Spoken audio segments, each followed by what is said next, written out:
ဖယားဟောဇတ်ပေါ့နော်သူဝနာတာမဇတ်လေတိလားအဲ့ထဲမှာတော့အရင်ခေတ်ကတော့ဘလူများရေးခဲ့တယ်မသိဘူးကိုကလောင်နာတော့လည်းမဟုတ်ဘူးပေါ့နော်ဒါပေမဲ့စိတ်ထဲမှာလည်းအဲ့လိုမျိုးရလဲကကြိလေးဖြစ်ပြီးတော့ဒီခေတ်နဲ့ကြတော့လည်းနည်းနည်းကွာဟန့်နေတာမျိုးပေါ့နော်အဲ့ခေတ်ကပဲဖိုင်ရေးဆရာတွေကကိုညွန့်ပြီးတော့မယ်ဝင်ကားဘုတ်ဒီအလင်းကလေးနဲ့ရေးခဲ့တယ်လားပေါ့ထင်တာဘာလဲဆိုတော့လေသူ့အဖေဒီသူဝနာတာမရဲ့အဖေနဲ့အမေ father and mother ပေါ့ကွယ်သူ့ဖေဒုက္ကူလာနဲ့ပါဠိကသူဝနာတာမကိုထွက်ဖို့ဆိုဒုက္ကူလာနဲ့ပါဠိကလာချက်တော်ကိုလက်တော်နဲ့ရစ်လိုက်တာသူ့အဖေကသူ့အမေရဲ့ချက်ကိုလက်တော်နဲ့ရစ်လိုက်ပြီးတော့မှသူဝနာတာမကြီးထွက်လာတာဆိုတော့ဟေးလို့သူ့ဖေနဲ့သူ့မေရမ်းစွမ်းတာပဲလက်နဲ့ရစ်အောင်နဲ့နေဘိုက်ကြီးတယ်တော့တဲစွမ်းနာလို့သာမျက်စောင်းလေးအရင်ခက်ကလို့လက်နဲ့ရှိုံမျက်စောင်းလေးထိုးယုံနေနေလို့တရားရည်စဉ်တောက်ယုံနေနေလို့ဘိုက်ကြီးတဲ့ခက်ဟာလို့အရမ်းမြန်တယ်လူဖြစ်မြန်တယ်လို့ပြောတာဒီခက်ဆွမ်းနာလူနဲ့ပြရအောင်လေ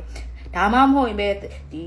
နားကြားလို့ကအောင်မူစကူဒူးတာကိုပဲနားကြားလို့ကအောင်ချက်တော်ကိုလက်တော်နဲ့ရစ်လိုက်တယ်လို့ပဲပြောလိုက်တာလားမသိဘူးပဲဒီခေတ်ကြတော့လည်းနည်းနည်းရည်စရာကြီးဖြစ်နေတာပေါ့နော်လှောင်တာတော့မဟုတ်ဘူးတက်တာဒါကြရင်လည်းကျမတို့လည်းငရဲအိုးတဲ့တွေကိုအရှင်လက်နဲ့သူတို့ပြောတာနဲ့ဒီငရဲအိုးတဲ့ကိုရောက်နေပြီအမှကျမဆက်စင်းသားတယ်ဟဲ့လို့ချက်တော်ကိုလို့လက်တော်နဲ့ရစ်လိုက်တာလို့ဒီလိုဟိုနိုင်လက်တန်လားနိုင်ပြောင်းမြန်နဲ့ရစ်တာလားဘယ်ရစ်လားညာရစ်လား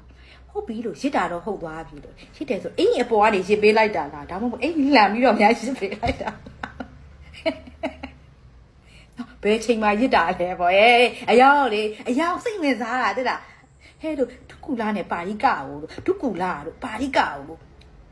ညမှာရစ်ပေးလိုက်တာလားဒါမှမဟုတ်နေခင်းကြောင်တောင်လေးကသူ့ကိုရစ်ပေးလိုက်တာလားပေါ့နော်အဲ့ဒါစဉ်းစားစရာတဲ့လားအဲ့ဇက်ကွက်ကြီးတစ်ခုလုံးမှာလေအဲ့ဒီဟာစိတ်ဝင်စားစရာပေါ့ဖြစ်နေတာပေါ့စိတ်ထဲမှာဘဝင်မကြနဲ့ရည်စရာဖြစ်နေဒီဒကမဘာသဘောနဲ့ပြောတယ်ဆိုတာကိုတော့ကြည့်ရတဲ့လူတွေသိမှာပါနော်သို့တော်လည်းပဲတချို့လူတွေဖျားဟုတ်ကိုတန်တရားမဖြစ်အောင်လို့ဦးဇင်းနည်းနည်းပြောပြပါမယ်ပါရဇိကံအထကထာမှာကာမကိစ္စမပါဘဲနဲ့ကိုယ်ဝန်တည်နိုင်ခြင်း9မျိုးရှိတယ်လို့ဖော်ပြထားပါတယ်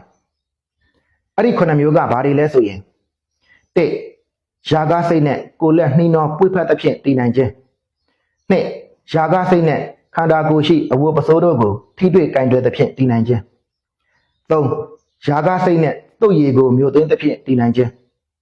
4ယာဂစိတ်နဲ့ချက်ကိုသုံးသက်သဖြင့်တည်နိုင်ခြင်း5ယာဂစိတ်နဲ့တဆိမ့်ဆိမ့်ကြည်ခြင်းဖြင့်တည်နိုင်ခြင်း6ယာဂစိတ်နဲ့အနံ့ကိုရှုရှိုက်သဖြင့်တည်နိုင်ခြင်း9ယာဂစိတ်နဲ့အတန်